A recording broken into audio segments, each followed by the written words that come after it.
Hello everyone! I'm so excited to be here and launching the first videos for Create an Inkspire, which is Courtney's new company.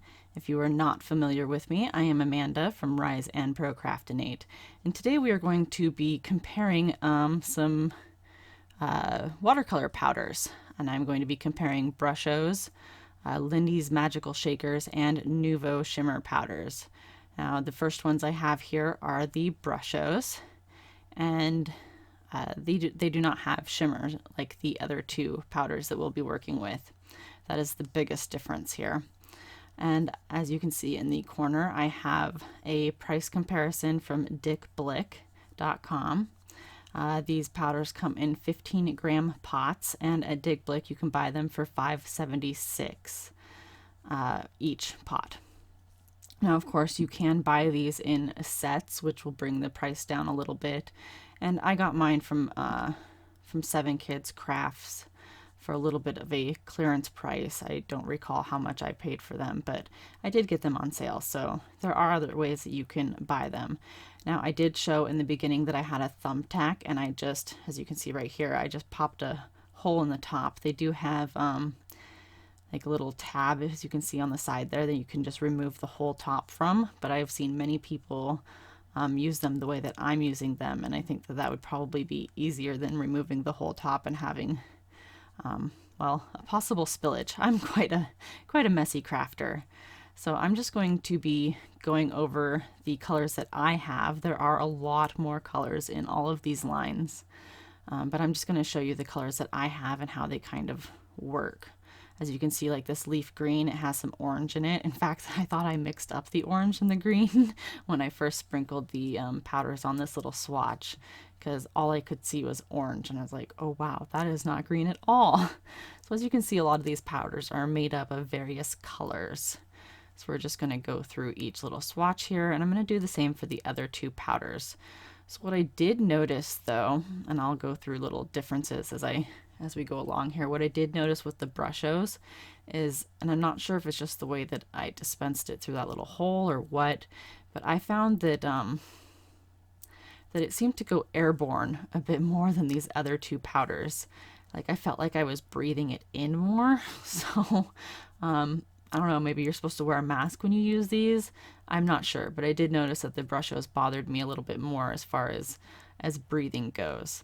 So now we're on the Lindy's Magical Shakers. Now Lindy's has these shakers that come in these little pots with the top, and one end has the little holes in it, and another end is completely open, like a big hole, like kind of like some like herbs. Oh, stop for a minute here. I did want to show you that these are brand new. This is the first time that I'm using them, and they came with a little shrink wrap over the top to keep the powders in, but I guarantee you that did not happen, and I had quite a mess when I opened up the package. Luckily, the company that I bought them for did put them in a plastic bag, so I didn't have a mess all over everything else that I ordered. But I just wanted to show you that the lid did have a mess all over it. I did wipe the lids off, but it still kind of got in those grooves. All right, so anyway, so these little shakers, they have the Lindy's Magicals, and they have the Lindy's Magical Shakers. So the Magicals come in a little pot that you just open the whole top on, and you can maybe like do a little craft spoon or something to sprinkle it over your project or whatever you want to do. So anyway, they're basically the same product. They're just one isn't a shaker and one isn't. So as you can see here, I did this one separately because when I sprayed my water, the colors from either side of it kind of got in it. So I just got a new piece of paper out, or a new little swatch, and I did this one separately. So that's why I did this, if you were wondering what happened there. All right, so here's the colors that I have in the Lindy's, all dried and everything. And I did heat set all these just because, well, I'm impatient. Let's just face it, I'm impatient. So these are the colors that I have with the Lindy's, and look how sparkly and pretty they are. I really like that one. And I did have two different greens. I've got the dark green and the light green. So one's Lederhosen Laurel, and the other one was like Cathedral something or other. I don't remember. All right, so now the Nuvo ones are the ones that I have the most extensive collection of. I have 9 colors, but there's still other colors that I do not have. So we're just going to pop these ones on some swatches. Now I happen to like the bottles and the way these distribute on the paper better out of all of the three that we're trying out here. The Lindy's I didn't happen to mention because I was talking too much. They kind of like distribute clumpy, I guess, and you'll see how I manage that a little bit later. The Nuvo does a little clumpy too. The Brushos were the ones that distributed the most even, but like I said, those ones kind of bothered me because they got a little airborne. Might have to like use a mask or something when I use those ones because they did kind of bother me a little bit. But the Nuvo ones, they have just a little bit of clumpiness, but you get a little texture with it too. But the Lindy's ones were really clumpy, even though I was using the side with the holes. So we'll see how that all works out. But I mean, if you like the texture and whatnot, that may not bother you. I don't know. I don't like the way it looks when it's really, really clumpy. So we'll see. And sorry about my camera freaking out here. Sometimes the autofocus freaks out a little bit. All right, so we're doing our second set of colors, and then there'll be one more set of colors after this. And I really like the shimmer in these ones too. Now, like I said, the Brushos don't have shimmer in them. I believe that they have some that do. I just don't happen to have the ones that do. So we've got, and you can put the powder on after you do the water, like I did with this lilac one, the lilac waterfall. It just depends on what look you want to go for and how you want to do it. I prefer to put the color on after I spray, but you can do it either way. It doesn't really matter. I kind of like to watch the color burst after I put the water on, and that's kind of why I like to do it that way. I just think it's so fun to watch the colors change and burst after you put the water on. That's why I do it that way, but it doesn't really matter. All right, so we're finishing up our last three colors here, and these ones are all kind of like shades of gray and black, but they have other colors mixed in. They're really kind of fun. I didn't use these on the projects though that I did today. And I will talk about that for a minute here while we're finishing up. So what I did is, because I made three pretty much identical cards, they just have a little bit different color variations in them. I'm only going to assemble one, or make one card from start to finish on screen, and then the other two cards I'll just show you how I made the backgrounds and what colors I used. And then I'll show you the finished card. Because like I said, it's very repetitive. I made the other two cards the exact same way. I just used different colors basically, because I don't have the same colors in all three of the powder lines. So there is our last three swatches made up. You can see the color variations. And like I said, I do not have all of the colors in all of the lines. So there are definitely more colors to all three of these brands of powders. I just wanted to show you what I had and how the color variations in each powder are, because I think it's really neat that, you know, like the storm cloud isn't all black, and the meteorite one isn't all gray. It's got some purple in it and that kind of thing. I think that's really fun with these powders. I mean, even the Catherine wheel isn't all red. It's got some pinks and it's got some yellows, and they're just these powders are really fun to me. All right, so I'm just laying out all the different swatches that we just made so you can get a look at all of them real quick before we get started on our project. And I do think the texture of the Brusho ones were really fun, how it's just kind of like splattery. All right, so we're going to use a stamp set from Visable Image called Wings of Change.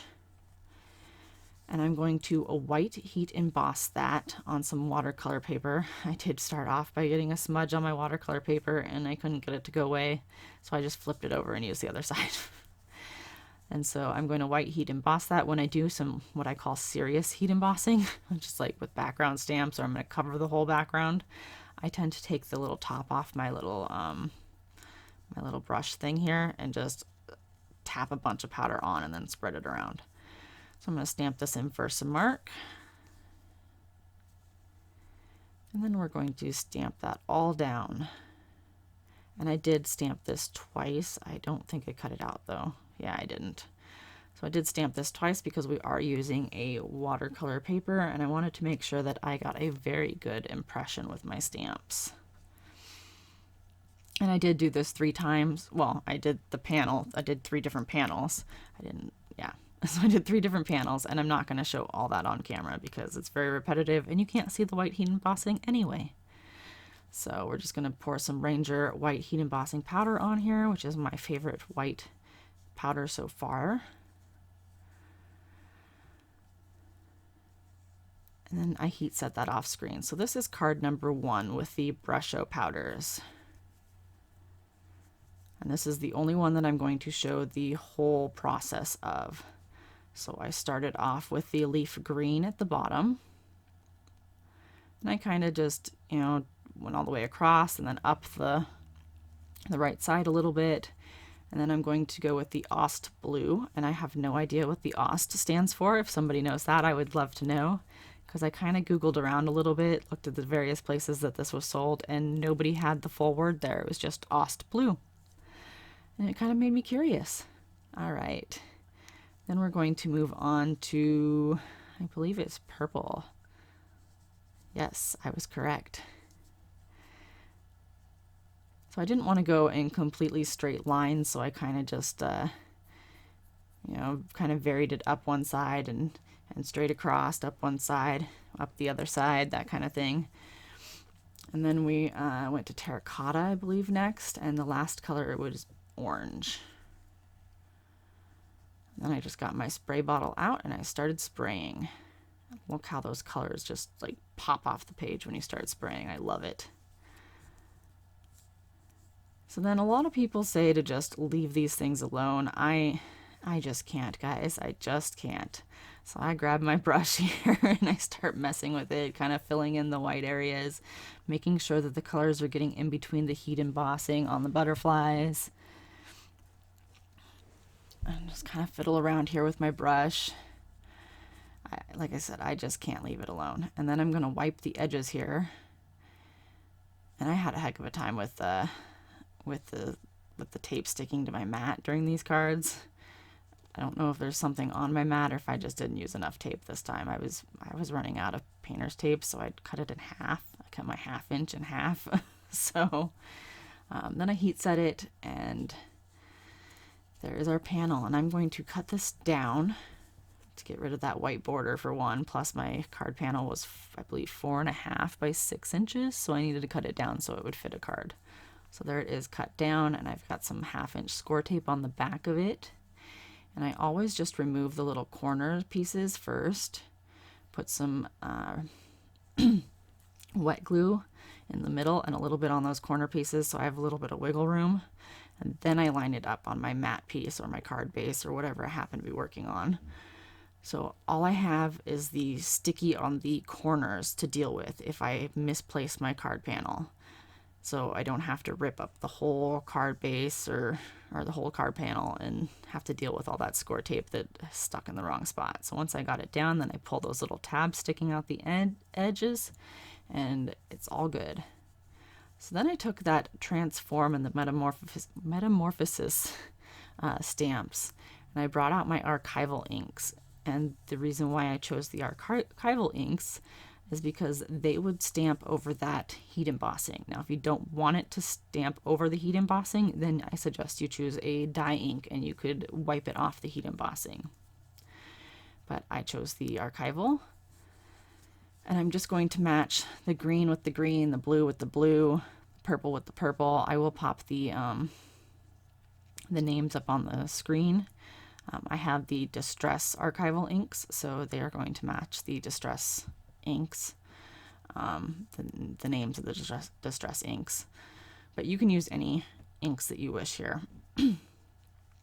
So again, I chose the blue, so I have faded jeans here, and then you are going to want to stamp off the edge so it kind of looks more like a background paper. So I will catch on here and realize that I should stamp off the edge here in a second, so I make it look more like a background paper. See right there. Then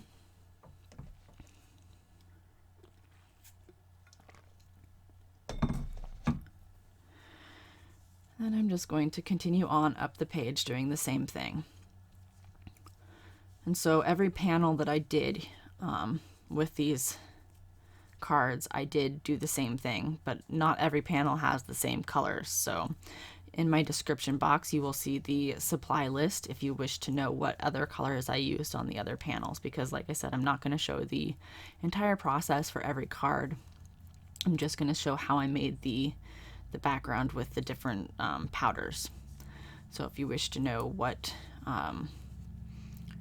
colors I used in the archival inks, then you can just see that in the description box below. Alright, so now I took the Gina K Butterfly Kisses stamp set and some Versafine and Nocturne and stamped the Thinking of You sentiment in the corner. And because this is watercolor paper, I did have to stamp it twice to make sure that I got a really dark impression. And I considered clear heat embossing over it, but I didn't really feel like it, to be honest. So then I've got this Kaleidacolor like rainbow pad, and you put the little ink pads, like with that tab, it pushes them together and pulls them apart. So you pull it apart for storage, you push it together to stamp with it. And so I put that on I left my butterflies in the stamp positioner from the stamping the front. And then I stamped the butterflies off after inking them up with the rainbow pad. And I stamped them on the inside. That way it was a nice light color that would still be readable if I wrote over it. Plus, stamping my sentiment on the inside, I still wanted that to be readable as well. So I'm using the Versafine and Nocturne again and stamping my sentiment from that same Butterfly Kisses stamp set. And I stamped that twice too, just because I wanted it to be nice and bold. And then we're just going to pop our card panel on the top, and it's going to have a very small white border around it.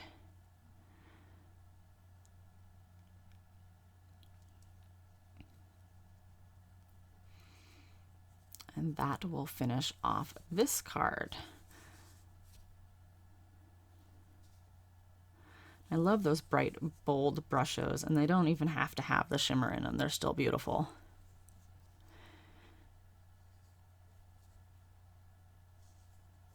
And so we're just going to go to the finished card pictures here for a second, and then we're going to move on to the Lindy's Magical Shakers. And again, I'm just going to show you how I created the background for that.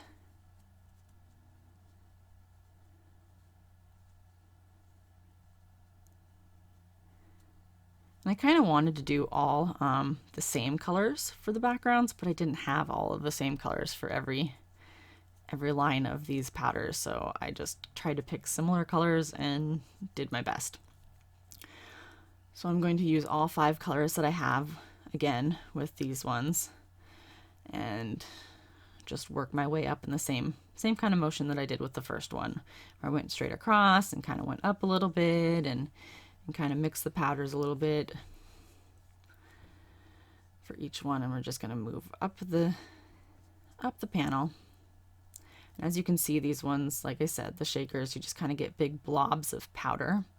And I thought, well, how am I going to fix this? I really don't like the big blobs of powder. Now, if you like the big blobs of powder, go ahead, leave them alone. That's totally your deal. And I did notice that I had a lot less powder at the bottom than I did at the top, so I went back and added some more color before I decided to deal with the big blobs of powder that I didn't like. So to deal with the big blobs of powder, I took my pokey tool here, or dental pick, whatever you want to call it, and I just dragged it through those big blobs. And as you can see, it's spreading them out a lot more than they were to begin with. So that's how I dealt with that. And I think it worked quite well. You will see that when we spray it, there are not nearly as many of those big blobs that I had in the swatches that I did in the beginning. So now we're going to spray it, and I just love when you spray it and the colors just come to life. I think it's so pretty.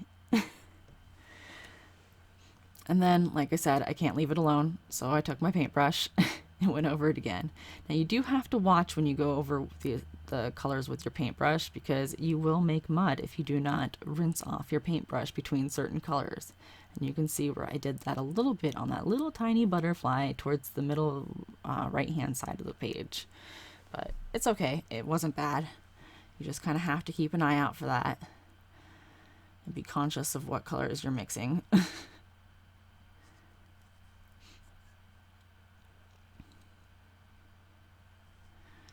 I just kept filling it in a little bit where all those white spots are, and I'm blotting up the big puddles on the sides. And then I heat set that one again. And there's the finished card where I've got the thinking of you and all those, the metamorphosis and the transformed, or whatever the heck it was, I don't remember now. Those little stamps in the background anyway with the archival ink. And there's a look at the inside. And we're going to show the finished card pictures real quick, and then we're going to move on to the third and final card, which is with the Nuvo Shimmer Powders. And this one's got totally different colors because I did not have very many of the same colors that I used in the other two cards. All right, so we're going to add these on there. Oh, and something I didn't mention earlier in the video. Whatever you do, do not squeeze these bottles because you will end up with a huge burst of powder, way more powder than you need or want on your panel. You just use a very, very small amount. But these Nuvo bottles, they're easy to squeeze. Do not squeeze them. Tap them on the bottom. All right, so I'm just going to add the last couple colors here. And as you can see, I did end up with some blobs of color there towards the top. So I'm going to use the same trick that I used with the last panel and grab my dental pick and spread those out. Here in a sec, there it is. I'm glad I thought of that because, like I said, I don't really care for the blobs. Some people may like the blobs, and like I said, that's fine. I just don't. And there we go, spraying it and all that beautiful color coming to life. And then, of course, I will grab my paintbrush and mess with it again. Oh, I'm going to wipe off. Oh, that's right. So I had red on the tape from the previous panel, and I had wiped the tape off before I taped it down, but the water reactivated that pigment and started bleeding into my panel, and I did not like that, so I had to wipe that off first. And then we're going to, and as you can see, I put the blue and the red there. I'm going to mix around the color, and I had to wipe off my paintbrush between certain colors.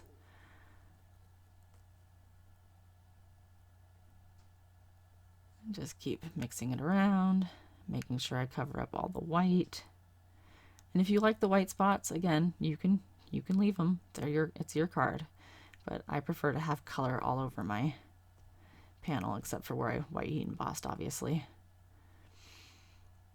And there's the finished card. And this one I went way overboard with the transform and the metamorphosis stamps. But that's all right. It still looks okay, I think. All right, so I hope you enjoyed the project today, and I hope that you are enjoying the Create an Inkspire online publication, and I will see you next month, hopefully. Have a great day.